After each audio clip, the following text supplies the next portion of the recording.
अस्सलामु अलैकुम वरहमतुल्लाहि वबरकातुहू। उम्मीद करती हूँ आप सब खैरियत से होंगे। आप देख रहे हैं आपका अपना चैनल रूहानी वजीफ़े एंड हेल्थ। नाज़रीन, हैज़ को औरत के हैज़ को लेकर बहुत से ऐसे सवाल हैं।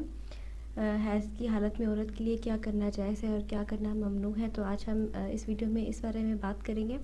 तो सबसे पहला जो सवाल है, क्या औरत हैज़ के दिनों में कुरान पाक की तिलावत कर सकती है? क्या औरत हैज़ के दिनों में कुरान पाक को छुए बगैर तिलावत कर सकती है, बाकी वज़ाइफ वगैरह भी पढ़ सकती है या नहीं? तो इस बारे में हम कुरान और हदीस की पे रोशनी डालकर हम रहनुमाई करेंगे। तो याद रखिएगा, जो जंबी औरत है और नफास वाली औरत के लिए कुरान मजीद को बराह रास्त छूना तलावत की नीयत से ज़ुबानी या देख कर पढ़ना ममनू है। हज़रत अब्दुल्ला रज़ी अल्लाह तआला अन्हु से रिवायत है कि नबी अकरम सल्लल्लाहु अलैहि वसल्लम ने फरमाया कि हाइज़ा और जंबी कुरान पाक से कुछ ना पढ़ें। नाज़रीन, अयाम हैज़ में ख़वातीन के लिए ममनूआ अमूर की वजाहत इलामा मोहम्मद बिन अली रहमतुल्लाह ने इन अल्फाज में की है कि दौरान हैज़ नमाज, रोज़ा की क़ज़ा, मस्जिद में दाखिल होना, तवाफ़ काबा, जिनसी कुर्बत, तिलावत कुरान और गुलाफ के बग़ैर कुरान मजीद को छूना ममनू है।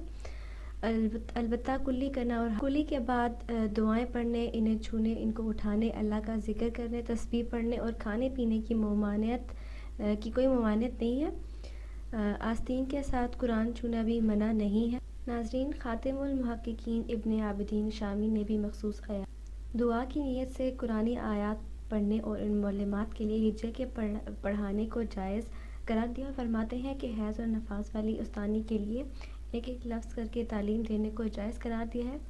कुरान, तौरात, इंजील, ज़बूर के पढ़ने से भी मना किया जाएगा, जिसके मुसन्निफ़ ने ज़िक्र किया है। अगर किसी ने सूरह फातिहा बतौर दुआ पढ़ी या कुरान की दीगर आयात दुआया पढ़ी और इरादा क़िराअत ना था, तो इसमें कोई हर्ज नहीं है। तो ख़वातीन हैज़ के अय्याम में तिलावत की नीयत से कुरान मजीद नहीं पढ़ सकती। हैज़ वाली जो औरत है वो ऐसे किसी पाक कपड़े से जो कुरान मजीद है उसको छू सकती है, वो इसी तरह कुरान मजीद को नहीं छू सकती। तो नाज़रीन, उम्मीद करती हूँ आपको मैंने इस बारे में जितनी भी मालूमात दी हैं, हदीस की रोशनी में, इस्लामिक पॉइंट ऑफ व्यू से मैंने आपको जितनी भी मालूमात दी हैं उसकी आपको समझ आ गई होगी। फिर भी अगर इस हवाले से कोई सवाल है, आपको कुछ समझ नहीं आई, तो आप कमेंट करके पूछ सकते हैं, आपको आगाह कर दिया जाएगा। नाज़रीन, इस वीडियो को दूसरों तक भी शेयर कीजिए ताकि ये मालूमात जो दूसरों तक नहीं है, जिन ख़वातीन को ये मालूमात नहीं है और जाने अनजाने में वो कोई गलती कर बैठे हैं, या खुदा ना खास्ता जैसे अब बहुत सी ख़वातीन को ये नहीं पता होगा कि वो कुरान की तिलावत नहीं कर सकती हैं उस पर। तो इस तरह की किसी भी गलती से बचने के लिए ये दूसरों तक वीडियो को शेयर करें ताकि कोई दूसरे भी इस मालूमात से मुफीद होकर कोई गलती ना करें। तो नाज़रीन, अगली वीडियो तक के लिए इजाज़त चाहती हूँ। अपना बहुत सारा ख्याल रखिएगा। अल्लाह हाफ़िज़।